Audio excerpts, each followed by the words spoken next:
You never did? You'd better not cross his path. He's a teen-smoking alcoholic sociopath.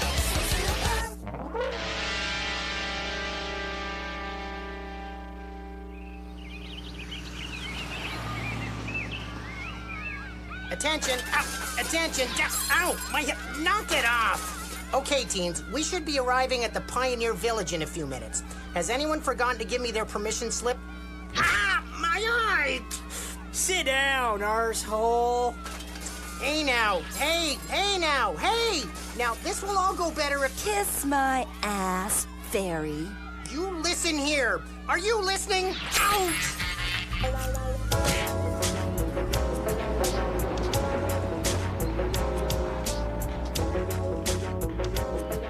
God help me! I ought to kill you little bastards. Oh, hello. I'm Mr. Carty. We're here from the school. Hello, I'm Miss Bunch, your tour guide. What an intelligent-looking group you have, Mr. Carty. And what's your name, young man? Please don't step too close to him, Miss Bunch. What do you mean? Listen, I've seen inner-city youths before, and I'm not afraid to talk to... You don't understand. Our school's insurance now demands a safety perimeter around Kevin Spencer. It's literally against the rules to get too close to him. Okay, so why don't we start the tour? Now, how many of you know what it was like to live 200 years ago? I went to Manitoba last summer. How cute. But I'm not talking about the 1850s. I'm talking about the 1750s. It was the first field trip of the semester, and since Kevin didn't much care for learning, he tried thinking about something funny, like monkeys.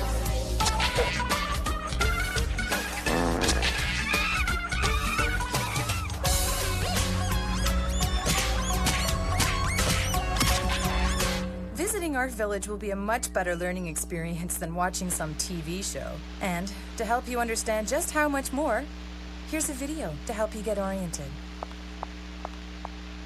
Welcome to Ye Old Pioneer Village, a retreat to a simpler time. The days when a man could find life's answers as close as his local barn.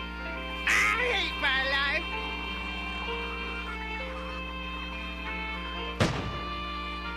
I'm not quite dead. Experience the thrill of watching a rug being made.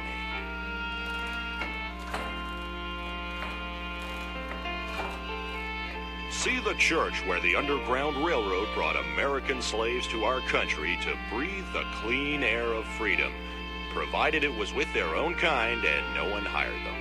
And we're proud to announce a special addition to the family. Betsy is our second Jersey cow here at the village, and we hope you'll join us in welcoming her when you visit. So don't say those were the days, because those days are here again today. Today.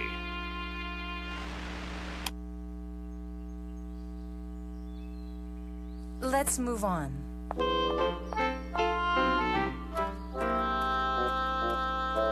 Now here's something you don't see very often. It's called a pillory. Bad people were locked up with their heads and hands inside and exposed to public ridicule. See, kids? Just like that show, Cops. Sometimes they were even whipped. See, kids? Just like that. Whipped?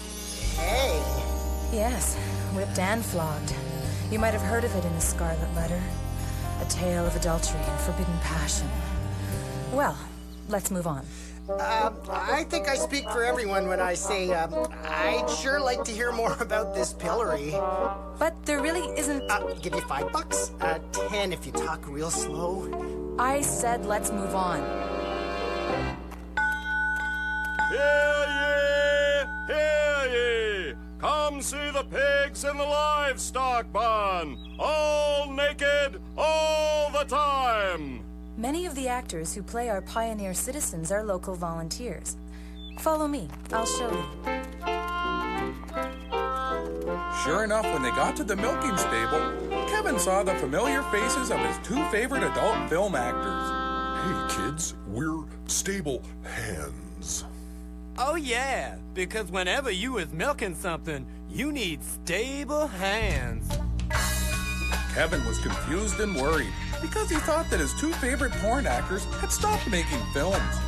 Hell no, kid. Artistically, we just wanted to play a period piece.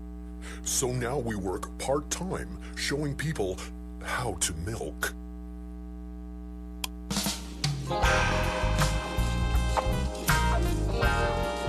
Oh, baby. Milk that cow. My God. Hurry, children. Don't look. The town has buildings from many periods in its history. Here's the old movie house from 1915. Townfolk would come from miles away to see the films. It's been closed for a while, but everything inside has been perfectly preserved. Even the old projector works. We'll now take a short break for lunch.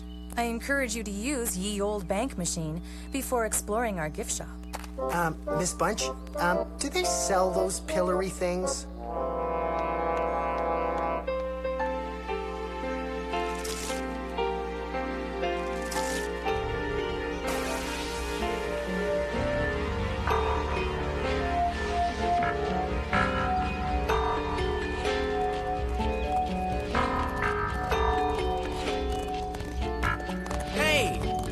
Spencer.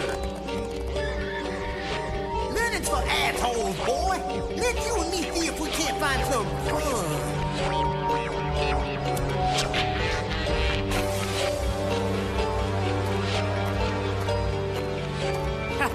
Look at him now. Look at him now. Mental illness is funny.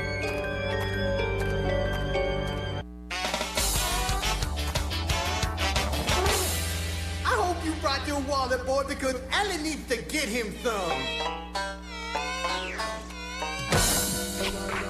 How many times I gotta tell you, you ain't imaginary too, stupid. You gotta open the goddamn door. What'll you have, stranger? Kevin asked for a whole bottle of whiskey, just like if he was a real cowboy with a chronic drinking problem. We're not allowed to sell real liquor here, kid. Here's a soda made up to look like a glass of booze. I'll even stick an umbrella in it for you. You ought to tell this old bag where she can stick her umbrella. Hey, kid. If you want some real shine whiskey, you just come along with me. Kevin didn't know what to do. He really wanted the booze, but he wasn't so sure it was a good idea to go somewhere with a strange man. On the other hand, Alan didn't seem to give a rat's ass, so Kevin figured he'd better hurry up or the goose would stiff him for his share of the booze. Hey, guys. How's it going, ye old hoe? Jeez, you ain't gotta be so formal. Just whore'll be fine. Now, what can I get for you boys? 2 glasses of milk. No alcohol? I didn't know you was allowed to serve adult beverages on the premises. I keep a bottle or 2 lying around for the staff. Then make it 2 banana daiquiris. Sweet, baby, sweet. This place is great, ain't it? It'd be a great set for our next film. Oh, baby, yeah. Like a cross between Deep Throat and Gunsmoke. I got a full house. That's cheating, baby. Does your piece always smoke after you shoot? It sure is a nice gun. You should see the other gun I'm packing when it shoots. Does it also smoke when it shoots? I ain't never looked, baby. Maybe I should take my dress off and check. Wild, wild west, baby. That's fucking gold, baby. Pure fucking gold. Kid, I'm going to tell you the real story of how this town was founded. Don't go believing all this history they've been feeding you. People all polite and tipping their hats. Weren't nothing like that. Kevin asked how a crazy old drunken bastard like him would know. How would I know? I'm Max, the 2,000-year-old drunk, and I was there. Okay, I'm only 117, but I've been the town drunk here ever since there was a town. Except for a while in the 60s when I was into peyote and acid, and I was a town junkie. Hey, kid, I got something in my pants I want you to see. Uh-oh. Aim for the spleen, lunatic! Aim for the spleen! It's a picture of me when I was your age. Even Kevin couldn't help noticing the resemblance, which was pretty remarkable because his vision was really blurry on account of his cough syrup buzz.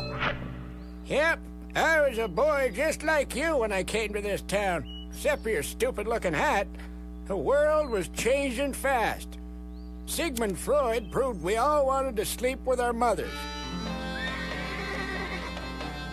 This town was nothing more than a few shacks and a trading post.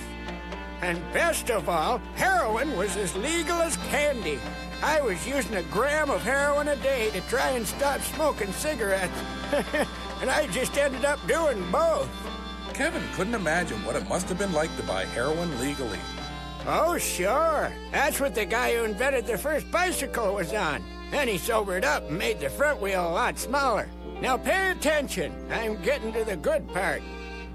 I got here in 1906, seeking fame, fortune, and what we at the time called women who would have sex with you for money. But my career options were kind of limited on account of I was dumber than tits on a bull. So I did a stretch as a horse thief. Hey, come back with my horse. Then the guy who shovels the crap off Main Street. Eventually, I got work in animal husbandry. I had to get the bulls good and worked up so they could get to romancing the cows. It was lonely, thankless work. Painful and crippling, too. That was before we knew about carpal tunnel syndrome. Speaking of which, you mind opening this fresh bottle for me? Kevin noticed the old man's hands were little more than callous, twisted old stumps, and his back was as crooked as a Montreal cob. Kevin started to wonder what he'd be like when he grew into an old man. The head seems to be staying alive purely by the power of its will. Years of alcohol abuse has preserved it intact. How can we destroy it? I don't know. I thought we might try taking it out to the parking lot and backing over it a few times. Brilliant!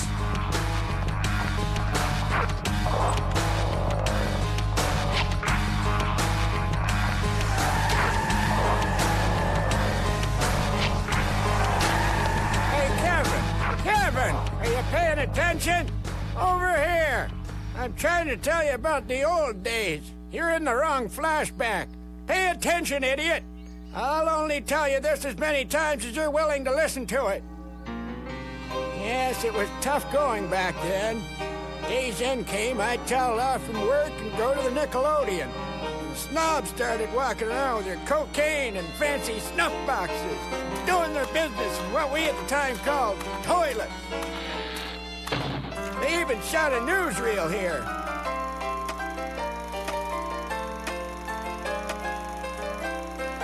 All this prosperity, and I was still holding up my pants with a length of barbed wire and getting drunk on swill. I decided then and there that I wanted a piece of the action. Our husbands died from the pox, and now the crown won't give us a widow's pension. Oh, what can we do? Those poor widows needed my help. So after a lot of elbow grease and hard work, in no time we built the best darn whorehouse north of Lake Superior. That's how I met my one true love, Celia. Her eyes sparkled like someone taking a drag off a fiery cigar. After a while, we squirreled away enough to build our own still, and things were looking pretty sweet. But then, that new feller came to town, Reverend Zeke Spencer. He pretended to hate sinners, but the truth was, he was the worst crook that ever gagged on a communion wafer. Now, he was ready to set up his parish in my town, and I was scared. Ah! I ain't too much of a man to admit it, kid. I shit my pants. No, I mean just now when I said, Now give me a second and I'll come back and finish the story.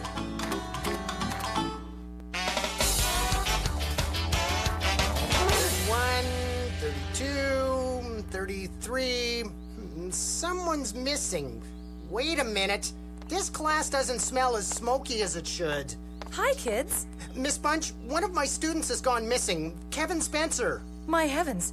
I'll notify security and we'll search the area immediately. Kid, wake up! Come on, boy! Okay, so where was I? Oh, yeah, this new fella, Zeke Spencer. I had him pegged as a grain load of trouble from the get-go. I'm here to put the fear of God into you hookers. Put more than the fear of God in them. Class A case of crabs, for one thing. They kept working, of course, but it's the principle of the thing that gets me. Then he got all the locals against me with his incredible command of the language. I've been talking to God, and he told me to tell you. Liquor's bad, except for Sacramento wine. We should go wreck that guy still.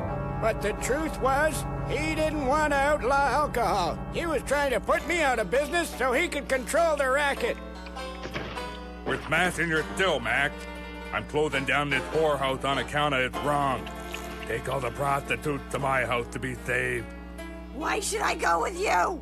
I need a new milkmaid to churn my butter. Do yourself a favor, Mac. Get your thinning and moonshining out of my town before me and the Lord tear you a new one. Well, I'd had it up to my ass with that hypocritical bastard, so I challenged him to a duel for Celia's hand. Flintlocks at sunrise.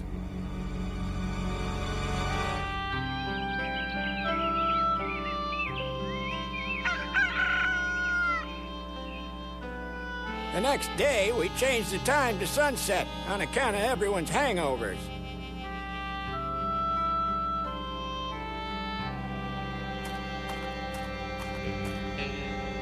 Frontier violence. This'll look great in the next newsreel. Flintlock ain't a very reliable gun. Mine blew up in my hand. As I lay there helpless, I told Zeke that someday I'd expose him to the town for the crook that he was. Really? In that case... Zeke figured he had me, but I still had one ace up my sleeve. Hear ye! Hear ye! I declare on this day that young Squire Kevin Spencer has gone missing. If you find him or his mutilated remains, you'll be rewarded handsomely. Listen, folks, I appreciate the staff helping us out like this. We're looking for a lost boy by the name of Kevin Spencer. How do we know if we found him? He'll probably try to stab you. What does he look like? Well, he's a short kid, hunched over, black baseball cap. Kind of looks like Hitler if he was one of the little rascals. That sounds like the kid I was talking to at the brothel. Great. We'll start our search there. Ms. Bunch and I will stay here and organize. Yo, Spencer! Kevin! Come out, little Kevin. Maybe we could get his attention with some good vibrations. Play some of our tunes for him. Can't. Left the tape deck back at the milking stable. We'll have to improvise. Yeah.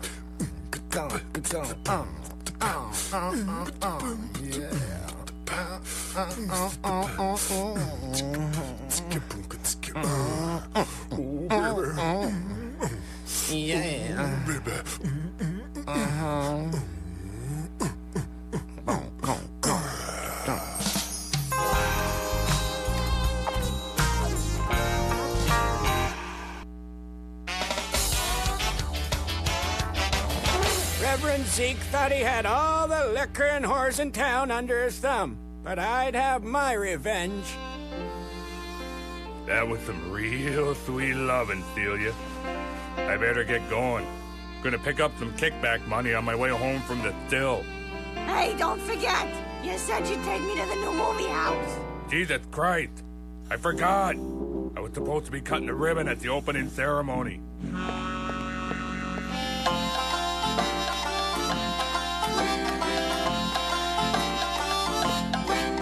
Hello, fellow parishioners, and welcome to the new movie house. Now let's see what crazy hijinks that fatty Arbuckle's up to this time.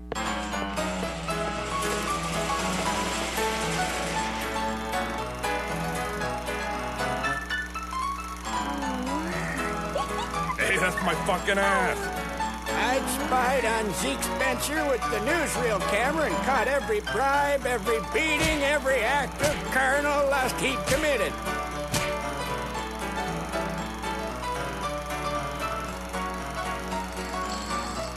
Them's all fucking lies. I ain't never done none of that. As mayor, I'd like to thank you for exposing this perverse charlatan. Also, I'd like to request a copy of your movie. For evidence. Me too, please. Without meaning to, I'd invented the first porno movies. Now we were a three-industry town.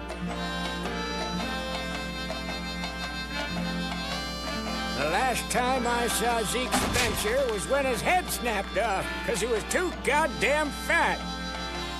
After I retired, I pretty much just crawled into a bottle and never came out.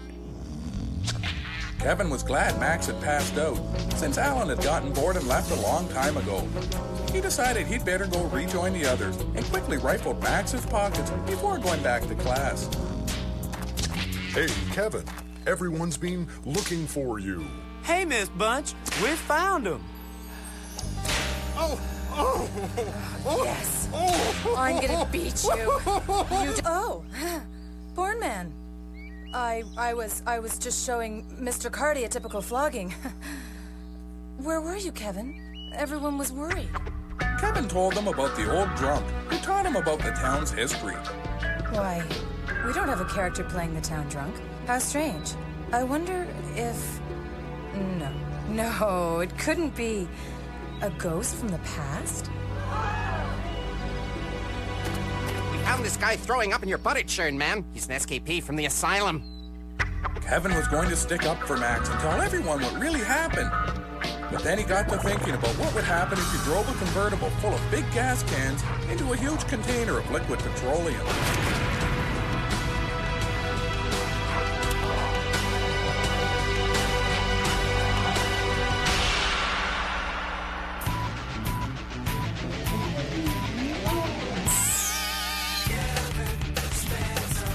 Something's wrong with that kid. His head don't work, it never did.